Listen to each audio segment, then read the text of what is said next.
segunda victoria de etapa la Vuelta 2018, ganador de 12 etapas ya la Vuelta. Así suena el aplauso para Alejandro Valverde del equipo Movistar. You're listening to the Cycling Podcast at the Vuelta a España in association with Rapha. Today we are in Almadén. That was today's stage winner, Alejandro Valverde, being announced to the crowd here in Almadén. We finally left Andalusia. I know we temporarily left Andalusia, but we are in whatever the Spanish equivalent of La France Profonde is. We are in the Spanish equivalent. This is the heart of the Spanish countryside. Not a lot around here, is there? No, Napalm. We're in Castilla y La Mancha. That's Daniel Friebe. I'm Lionel Birnie, and today was stage 8 of the Vuelta. Today has really brought home to me that the Vuelta is quite a bit smaller than even the Giro d'Italia, and a lot smaller than the Tour de France. You would never have a stage finish in a town as small as this. We're up on the top of a little hill next to an old mine. Not an old mine, an old mill. There's a little railway turning circle. I think we're in a grain store that's been brought back up to reasonable condition, and it's a very attractive little hilltop town here, but it's quite a strange setting, quite a small setting for an international sports event. It is, Lionel. As you say, we're right in the breadbasket of Spain. Meseta Central, the central plateau. I think this counts as Meseta Central. And a lot of cork trees surrounding a beautiful landscape, very evocative, remind me of the Alentejo in Portugal, one of the southern regions of Portugal. And not for everyone, huge expanses of land without any sign of civilization, but I find it very sort of romantic and evocative. Well, you're a man of the natural world, Daniel, so this is right up your alleyway, isn't it? Stage 8 of the Vuelta. This morning we set off from Linares and we are now in Almadén. 3-man break, Tiago Machado of Katusha, Jorge Cubero of BH and Hector Saez of Euskadi. They got 11 and a bit minutes at one point, but they were never really out of sight. And the gap came down in the second half of the stage. It was still 7.5 minutes with 70k to go, but then it really began to tumble, and it was obvious from really 30k to go that they weren't going to make it. Machado went on his own with 7 to go, but was caught just a kilometre later, and then that set up what was quite a tricky little finish. The run-in to the line featured a completely dead turn. The bunch had to go all the way round a roundabout, and then another quite difficult turn, and a hilltop finish that had us, we were split, weren't we, on whether it was going to be an Alejandro Valverde day or a Peter Sagan day. In the end, they were first and second, with Valverde getting his second stage win of the Vuelta, Sagan second, just as he was yesterday, and Danny van Poppel third. Simon Yates was up there in 7th. Steven Kruijswijk was 10th, and they'll obviously be coming much more to the fore tomorrow on La Covatilla. A quick mention for Ivan Garcia Cortina of Bahrain Merida, because he tried to go for a long one and looked very good for a little while before he was swamped. Sagan then took it up and Valverde came over him. So Valverde's time bonus means he has trimmed Rudy Mollard's lead in the red jersey to 37 seconds. Molard will wear the red jersey tomorrow for the 4th day, but probably the final day, we suspect. The rest of the top 10 unchanged. Valverde is also in the points competition lead, and he's looking good to win that for a 4th time in his career. Luis Angel Mate is in the King of the Mountain jersey, and Valverde is also leading the combined competition. What did you make of the finish, Daniel? Well, Lionel, just a slight correction. I'd like to ask whether I should be correcting myself. Maybe the listeners can put us right on this. Are we in the Meseta Central? No, I think we're just on the southern edge, and I think we're actually in the Sierra Morena, famous in Spanish culture for its association with bandits and a big snake, the Saeton de la Sierra Morena. What did you ask me, sorry? Well, I was just going to say, you do this every time. I was really kind of was fine about driving across the middle of Spain with. I mean, I was worried at one point that I was going to run out of petrol, so I stopped and filled up as soon as I saw a petrol station. But bandits and snakes, and I've got to drive onto our hotel on my own later. Oh, I'm always so anxious about travelling around, Daniel, and I think you do it on purpose. Well, Lionel, our accommodation this evening, your accommodation as well, is a place called Finca Serena. So it's going to be serene, Lionel. So you'll be fine. You'll be fine, Lionel. What did you ask me about the race? Well, I asked you about the finish, really. I mean, it was obvious that it was going to be Valverde or Sagan, and Valverde, it was. I mean, come on. Valverde did not think that. He thought that it was not going to be a finish for him at all. But he was saying that on the basis of not having seen it. I mean, once we'd seen it, did you not come up that climb thinking this is the absolutely archetypal puncheur's finish? Well, not really, because the last 500 metres were, well, they went uphill at, I guess, about an average of 6, 7, 8%, and there's a bit of a dead turn with 300 metres to go. But I think the fact that it was not a typical Valverde finish, or shouldn't have been, was borne out by the fact that Danny Van Poppel was third. So the sprinters were in with a shout, and the pure sprinters, the ones who were in good form, and as I say, Valverde was not especially thinking about stage win today. He was thinking about not losing time. And he also had issues on the run-in with 200 metres to go. He was blocked, or he was sort of boxed in against the barriers, but still came around.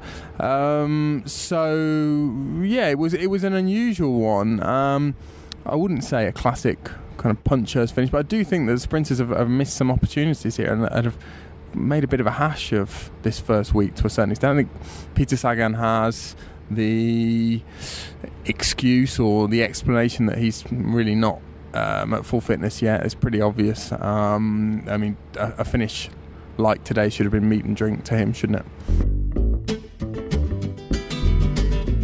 From grand tours to group rides, the Champs-Élysées to coffee shops, Rapha exists to celebrate the world's most beautiful sport.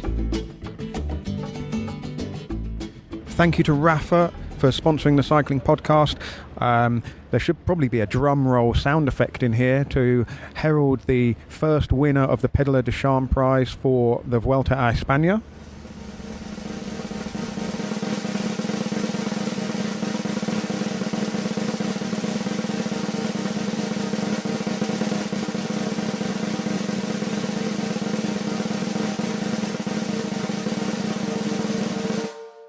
And the winner is Luis Angel Mate, a convincing winner with over 50% of the vote.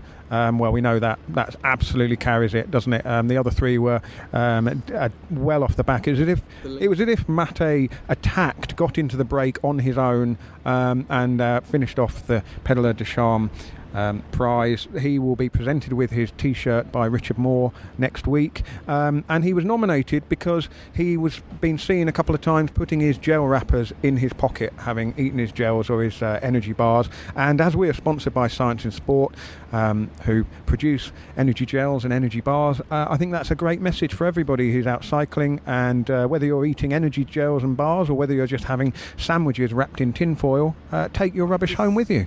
Disgusts me when I see those 4 wrappers on especially at the top of climbs. I was out running the other day, and it was obviously a bit of a hot spot for cyclists, and there were all sorts of wrappers and other nonsense at the top. So anyway, very pleased to see Mate, the Lynx of Marbella, claim the first prize jersey of this Vuelta, no? And talking of lynxes, Lionel, did you notice, I think you took the same route as me today, there was a sign at one point, just as we crossed into Castilla-La Mancha, I think, it said, "Warning, lynxes crossing." And a little logo as well, which would looked like a cat on the sign I saw, a triangular logo with a black cat logo. Yeah, well, I'll add that to the list of things I should be worried about. I just want to go back to the finish there, because I completely disagree with you. I think the fact that Danny Van Poppel was up there was the anomaly, not the other way round. I think that when you've got a finish, the sprinters rely on carrying speed into the final 200-300 metres, not kicking, and that finish with the changes of gradient, the steep gradient in places, and the dead turn, you're shaking your head, but I do believe this. I think that was a classic Valverde style finish, whether he says so or not. I can disagree with him as well. It reminded me, I finished at the Tour de France a couple of years ago, purely from a topographical point of view. I finished in Revel, where Greg Van Avermaet won, but it was easier, it was shorter, the climb, than that. That was about a kilometre climb, or 800 metres, and this was about 500. I think that the 3 or 4 kilometres preceding that final kicker were pretty challenging, and maybe that's what made the difference in the end. And there was that 300, that hairpin bend 300 metres from the finish, which took all of the speed out of things. But I just don't think the teams sprinters teams are as well drilled here at the Vuelta. I think obviously guys are getting tired. They've been getting very hot this week, and it was interesting listening to Valverde in his press conference. He was asked a bit of a leading question: how come you're so much better at the Vuelta than you are at the Tour de France? And he didn't take exception to this. He agreed with it, and he said, well, it's just my head, just mentality. He gets very tired. He finds it very stressful at the Tour de France. Here at the Vuelta, he feels a lot fresher and a lot more up for it, really. Maybe dinner time's too early for him in France. Who knows? I mean, these are all the little things that, the rhythm of the day here is completely different, I find. I mean, the later starts, the later finishes, they're more in tune with the Spanish way of life, of course. And, that may well be a factor, and it is a lot more low-key as well. There's even for Alejandro Valverde, who's one of the big stars here, the demands are probably not as great on him here. Well, Lionel, yesterday he escaped the mix zone. All of the jersey holders and the stage winner are supposed to go via the mix zone after the finish, and they're usually kept there for about 10 or 15 minutes, and TV crews get a chance to interview them. Yesterday, Valverde snuck off without speaking to ITV, notably, and other very prestigious TV networks. And I spotted the guy who's in charge of the mix zone having a quiet word with Fernando Escartin, one of the better climbers of the last 20 years in Vuelta history. Escartin is now pretty much the guy who designs the Vuelta route, and Escartin sort of gave him a wink and a nod and said, "I will sort it." And off he went. He strode off purposefully in the direction of Valverde, and Valverde was there for hours today. Hours! So he did sort it. He stitched him right up on the eve of the first big mountain stage of the Vuelta. We'll actually hear from Fran Reyes, who is probably enjoying a typical Spanish wedding somewhere down near Granada this afternoon. We'll hear from Fran about La Covatilla tomorrow. But Daniel, I wanted to get your thoughts. This is the end of Rudy Mollard's run in the red jersey tomorrow, isn't it? Yes, I think it will be. Molard is a good climber. He's good on short, punchy, steep climbs. He actually said in his press conference that he would prefer a more typical Vuelta finish tomorrow, so a 3 or 4 kilometre steep climb. He would be quite at home there, less so on a climb like La Covatilla. But who takes it over? Will Valverde be up there, or are we looking a little bit further down at Emmanuel Buchmann or Simon Yates, or even further down than that? I think Valverde is the hot favourite to take the jersey tomorrow. La Covatilla is not the hardest of climbs. There are some steep sections on it, quite similar in some ways to the summit finish we've already had. You'll remind me where it was. Alfaguara? Correct. Some steep ramps, some easier bits, and I think Valverde should cruise through tomorrow. He's got enough of a margin to make it, if not comfortable, then certainly probable that he's going to take the red jersey tomorrow, with the possibility of some bonus seconds at the end of it as well.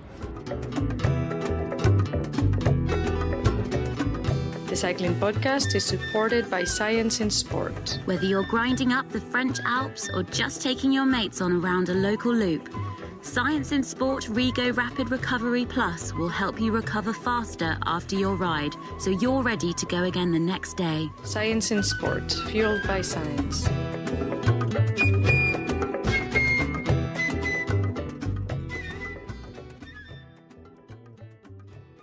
So the question this week for Dr. Rob Child at Science and Sport is from Brother Samuel Springwell from St. Anselm's Abbey in Washington, D.C.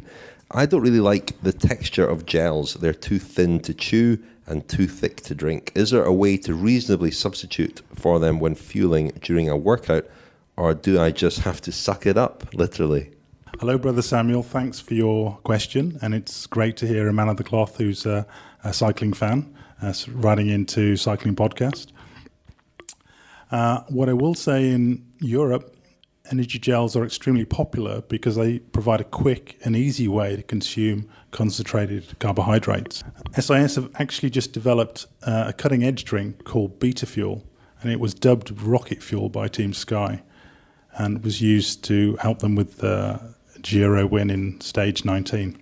Uniquely, this product provides more than double the carbohydrate energy of conventional sports drinks, but without any stomach upsets. So this sounds like the perfect product for you. A great question from Brother Samuel there for our resident expert at Science in Sport. Thank you to Science in Sport for sponsoring the Cycling Podcast. You can get 25% off everything from their range of energy bars and drinks by going to scienceinsport.com, and when you check out, enter the code SISCP25. And remember to take your rubbish home with you when you're out cycling, whether you're racing or riding a sportive or just out training. Be like Luis Angel Mate.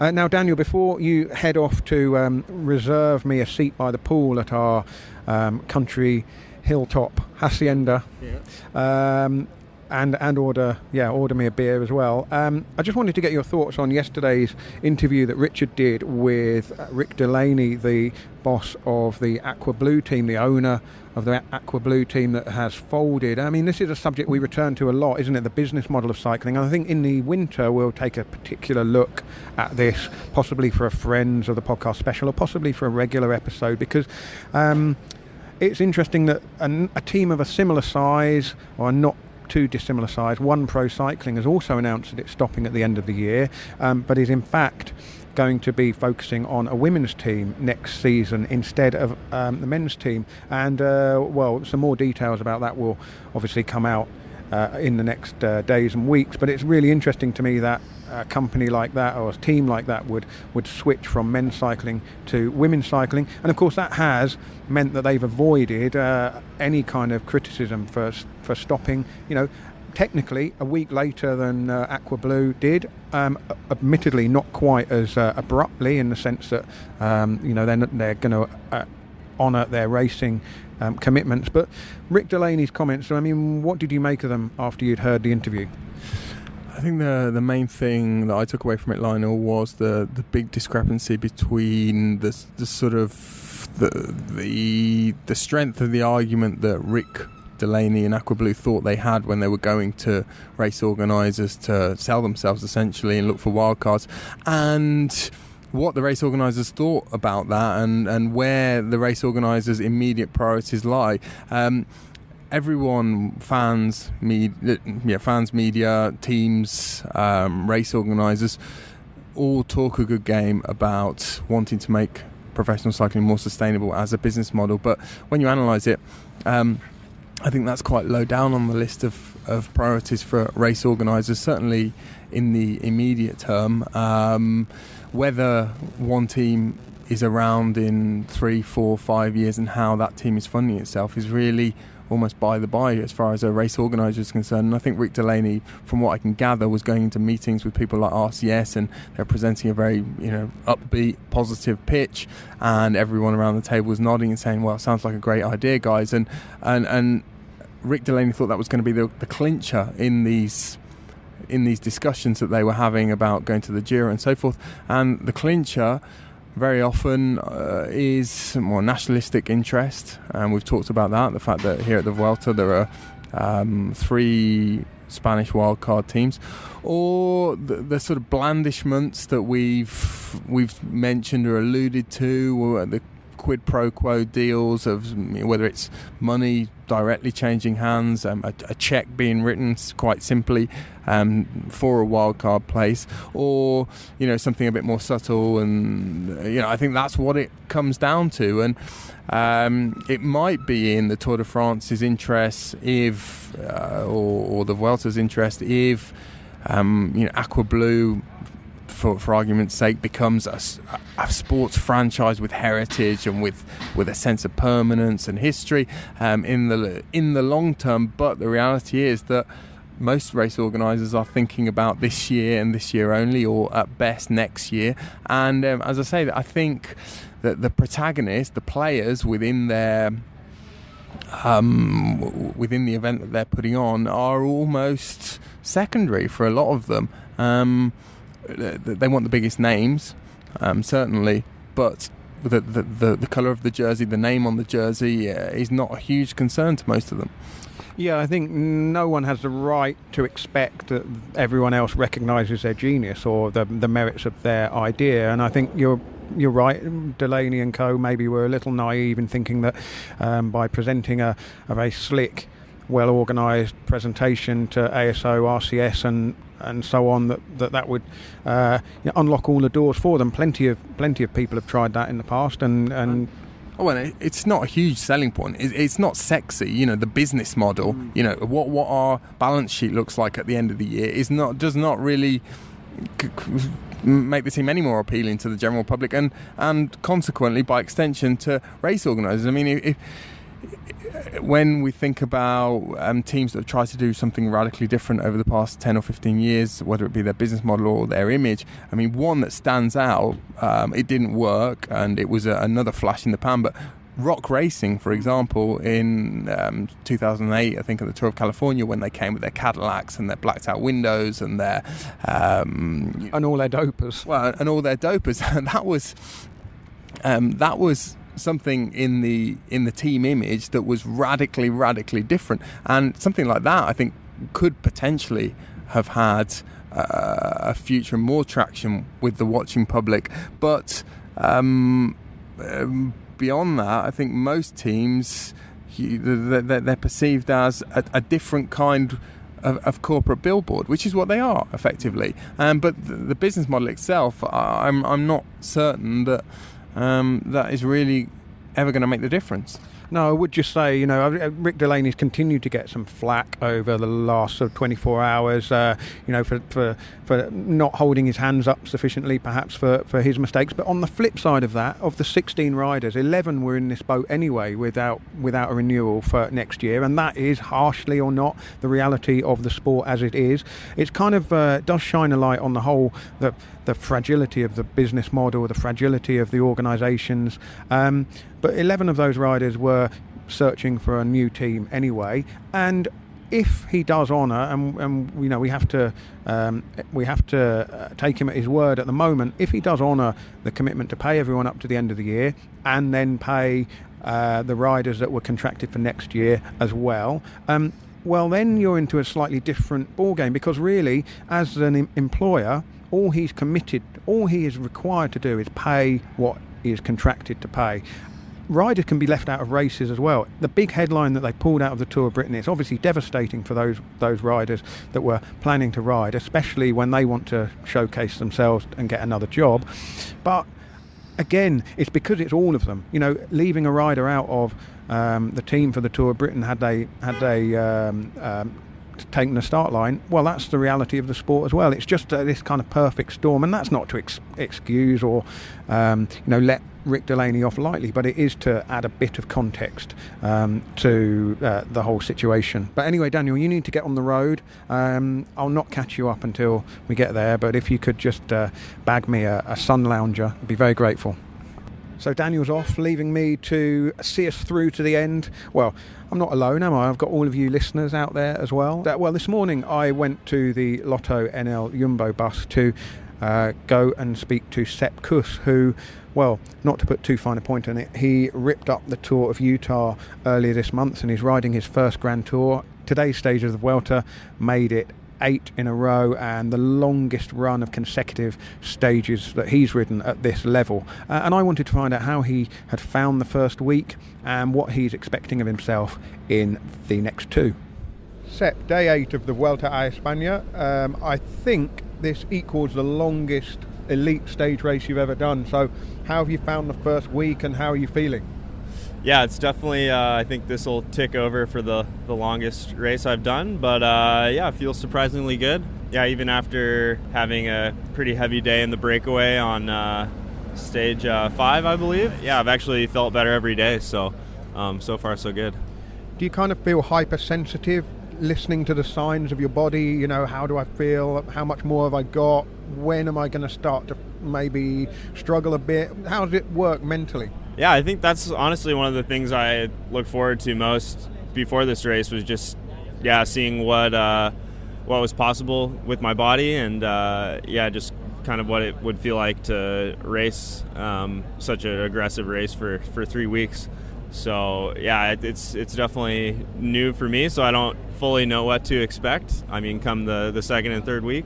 You were ripping it up in Utah 10 days or so before the Vuelta. What's the difference in level between a race like that and this race? I think the main difference is just, of course, the depth of the competition and then the positioning aspect. I mean, in a race like Utah, it's a pretty relaxed U.S. race, big roads, and it usually just comes down to the final climb. So it's, much more aggressive. You really have to fight to earn your spot. So it just adds that extra element of mental fatigue, and it's a lot harder as well. Now, correct me if I'm wrong, but you were prominent on the front on the stage at Alfaguara, the climb above Granada. They're not kind of protecting you as the young guy on the team. You're getting stuck in and doing some work as well. Yeah, definitely. I mean, getting bottles, doing my work. Just earning my keep, I guess. But that's ideal for me. Do what I can without any pressure. Yeah, I mean, we have 2 really strong guys for the GCs, so do your maximum for them, and then save energy when you can, and use energy for those guys. But it's nice to have a more free role and just be a helper. The team seems to be building a really strong GC roster. Are you aware in the bus that there's a kind of sense of momentum within the team? Yeah, they've shown that they can really find good talent and really develop them, like you've seen with like George, his development, and Primo's. Guys like that I can kind of identify with because I'm pretty new to this whole thing still. So I mean, it's exciting, like when the team's recruiting guys and they've seen how the team's been riding, like in the Tour and pretty much every race this season. It's just good momentum, and then you kind of build a culture or a overall team feeling around that. So. And lastly, tomorrow's stage goes to La Covatilla, a ski station. Mm-hmm. If you kind of close your eyes a little bit, it could almost be Colorado maybe. Yeah, I was actually looking at the altitude there, and it's quite high, I think, for Europe. So it could be a good climb for us. It looks like it's a pretty steep one, pretty exposed. So I think it'll be important for me to be up there if it's crosswinds or something at the top. High altitude is definitely right in my wheelhouse, so it should be exciting. And very lastly, how's your Dutch?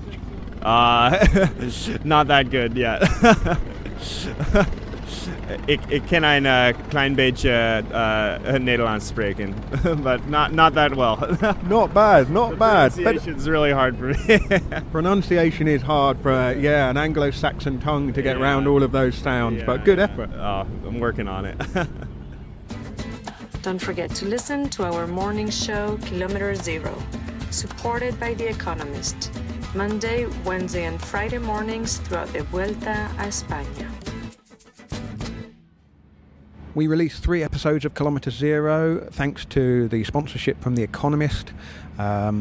Check those out. The first one was called Vuelta Vignettes, released on Monday, a kind of potted history of the Vuelta. The second one looked back at Sean Kelly's victory in the Vuelta 30 years ago and tries to get to the bottom of the mystery of the missing trophy. And on Friday morning we released an interview with Nick Schultz, an Australian rider who's with the Caja Rural team. Really engaging interview, I thought, because he talks about his journey from Australia via various places in Europe and what he's learned along the way in search of a World Tour contract, which he landed a little bit earlier this month when he signed for Mitchelton Scott. So check those episodes out. There'll be 3 more episodes of Kilometer Zero coming this week on Monday, Wednesday and Friday morning. While I'm just plugging things, sign up as a friend of the podcast. if you want to listen to any of our Friends of the Podcast special episodes, there's, I think, 14 of them now that we've been, a collection we've been adding to all year.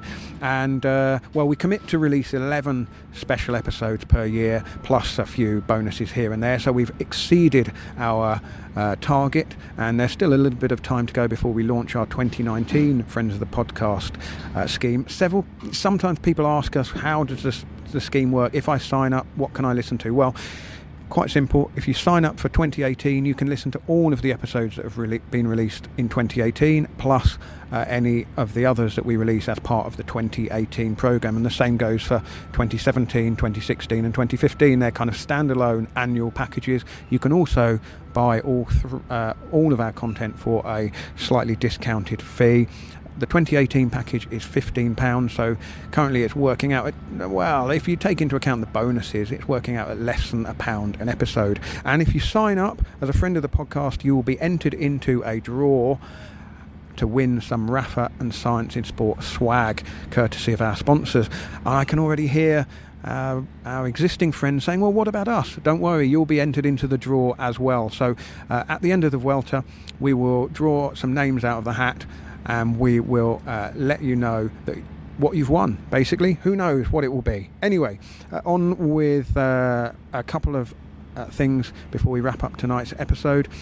Fran, a couple of days ago, or I think yesterday actually, spoke to Antoine Duchesne, Canadian rider with Groupama-FDJ, riding for Thibaut Pinot, who had hopes of challenging overall and still has hopes of challenging overall, but did lose I think 1 minute and 3/4 after the crash a couple of days ago, and so slipped down the overall rankings. But Duchesne has also been shepherding Rudy Molard, who's been wearing the red jersey for the last few days. So Fran spoke to Duchesne about supporting Molard in red and Pinot's hopes too. We still have Thibaut as a main leader, but a leader jersey like that with Rudy, we need to defend it too. So yesterday we lost a lot of time with Thibaut, so we were both disappointing and happy with Rudy keeping the jersey. But today we'll try to stay more focused and manage to not lose time and keep the jersey with us. What was the mistake yesterday? I mean, did you make any mistake, or was it just pure bad luck that Thibaut Pinot was wrong? Well, we were a little bit. Some of us was too much at the back before that village, and then there was a crash. Yeah. And Thibaut and Delage, who's taking care a lot of Thibaut, got cut right behind the crash, and then there was a split. So it was an in-between, a little bit too far back, misunderstanding with the wind a little bit, and that happened. Yeah. And one last question about Rudy Molard. What can you tell us about him? Is he a deserving wearer of the leader jersey? Yeah, he is. He's always been working a lot with Thibaut. Sometimes he has a chance. Now this year he's improving a lot. Won a good stage in Paris-Nice, and to see him here getting the red jersey, it's really nice to see a guy like him. Super nice, really humble, and he really deserves it. I hope he'll manage to keep it I think he can keep it for a while. Now tomorrow is the first proper mountain stage of the Vuelta to La Covatilla. If you listen to our Kilometre Zero Vuelta vignette, Fran told the story of a famous stage to La Covatilla at the start of the 2000s. Yesterday I picked his brains about this climb. I wanted to know what it's like and who we can expect to come to the fore there. And this is what he said. Well, first things first, what we should consider about this stage is that because of its length and because of the amount of climbing there is involved, it's probably one of the queenest stages of this Vuelta. Can be a turning point for the race. It's 200 kilometers. We have before La Covatilla, one category first climb, Puerto del Pico, and one category 2, El Puerto de Peña Negra. Probably Puerto del Pico is going to be climbed quite fast because it comes after 30 kilometers of racing, and given the spirits of the peloton on this first week of Vuelta, everyone will be looking to make it to the breakaway. So if the breakaway is not formed by the time the race reaches this category first climb, it's going to be pretty tough and full gas to climb this one, which would mean also a huge danger of getting off the time cut for some sprinters. How long is the climb itself at the end of the stage? It's about 10 kilometers, a bit less, but if we consider the whole approach, we can go as much as for that. Some of the kilometers have double gradients, especially at the first half of the climb. The second one is a bit more forgiving, so to speak, but still quite respectable slopes. And it's a real change of rhythm, isn't it, after these days where it's been constantly up and down, up and down, up and down, suddenly to have to climb a hard mountain for, what's it going to be, 50 minutes, 45 minutes, 50 minutes, I guess, perhaps even, longer for the guys at the back. It's a real change of rhythm, particularly for the GC guys. Yeah, and it's not the sole climb. It's not the sole climb of the day. So it's going to be the three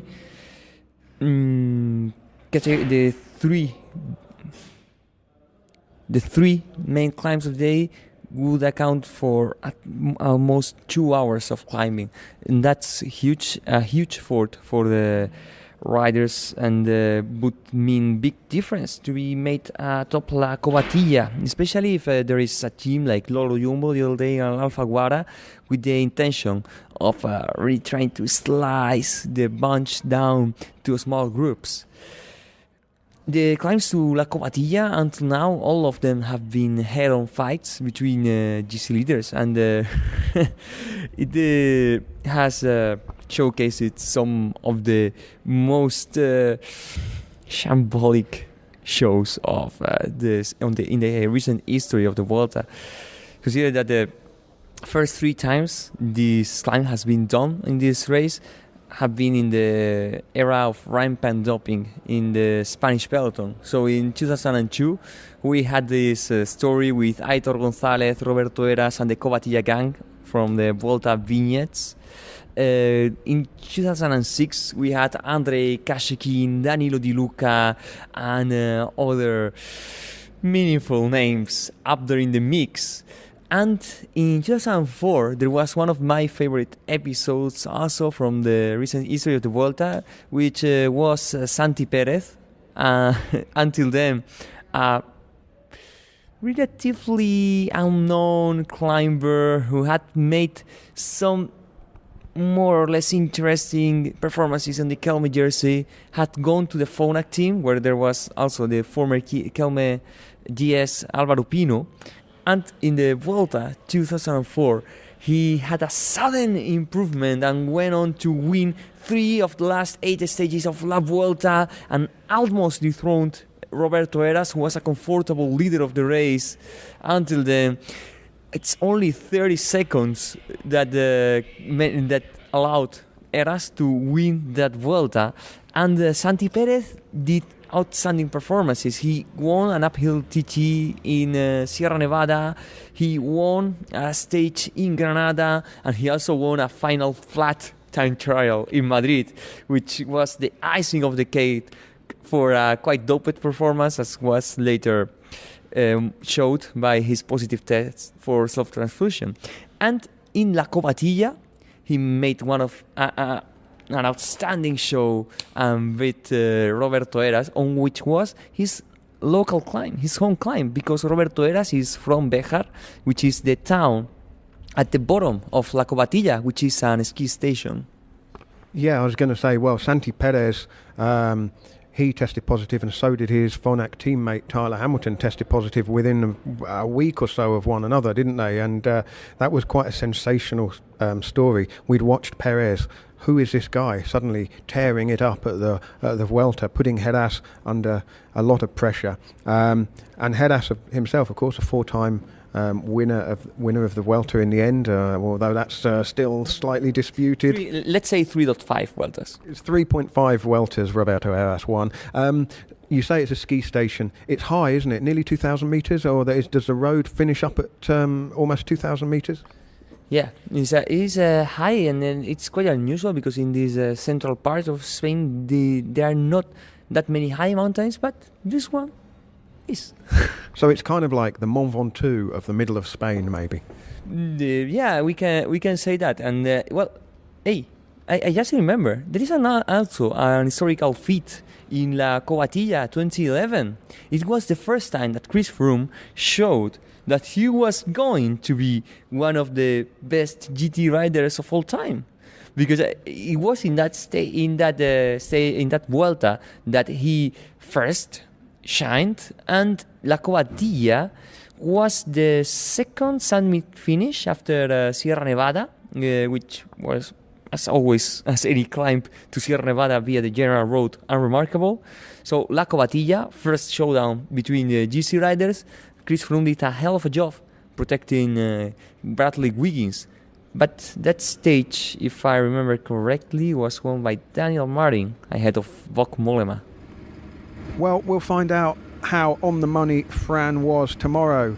And if he got it wildly wrong, then, you can take it up with him on Tuesday when he's back on the podcast with Richard Moore. My stint here on the Vuelta ends tomorrow, and I'm looking forward to seeing just how the general classification looks tomorrow night at the top of the mountain. Until then, I'll be joined by Daniel Friebe, hopefully. Until then, thank you very much for listening.